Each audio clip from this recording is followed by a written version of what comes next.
In this first Watch It video for our graphics unit, we're going to be looking at how to use random. Random is used quite a bit in graphics to determine which way an object will move. So it's very important that you understand how to generate a random number. So I'm going to open my Python shell and I'm going to create a new program, and it says start, new file, and we are going to put in import random, and then we're going to say print random.randint because we want an integer value, and we're going to tell it to run a number between 2 and 22. Close our parentheses, hit enter. We are going to save this. So we're going to do a file, save as, and you're going to name it, put it in your My Python folder and name it random.py. If you already have done this once before, you may already have that in your My Python folder. So when we run this, it's going to give us a number. If we were to run it again, it'll give us a different number. So the first time I got 18, the second time I got 10, but our numbers will always run between 2 and 22.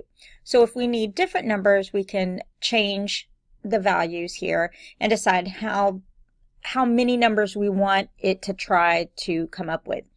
Now, we can also, if we use random.random, we can get a decimal number and take that decimal number and turn it into an integer number for use later. So what we would do, I am going to come back over to my random, and we are going to change the print statement. So instead of saying random.randint, we're just going to say random.random. And the first time we run it, we're going to go ahead and run this, and we're going to see that it's going to give us a decimal number.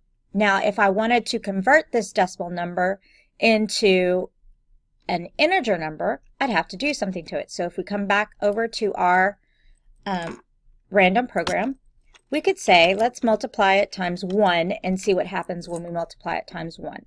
So we run this, and that gives us the same exact number we had. Okay, so 1 doesn't work. So if we do it times 10 and we run it, now we've got a bigger number. It converted the number into a larger number, but we need it to be just a whole number. So say we just want a whole number. So what we would have to do is we would have to convert this to an integer and then take that integer and use that integer for whatever we wanted to use it for. So now if I run this again, now I'm going to get 7. If I run it another time, I got 2. So each time we run this, we can get a whole number, and it would be a number between 0 and 10, and we would be able to know that we're going to have a number between 0 and 10 and be able to use that. If I wanted to make the number larger, maybe have between 100 numbers to choose from, I could change that 10 to 100, and then that would give me even more numbers to choose from. So that would be how we would change our randomly generated number so that it would be an integer value.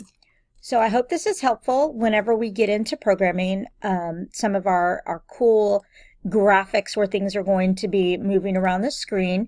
If you have any questions, please let me know.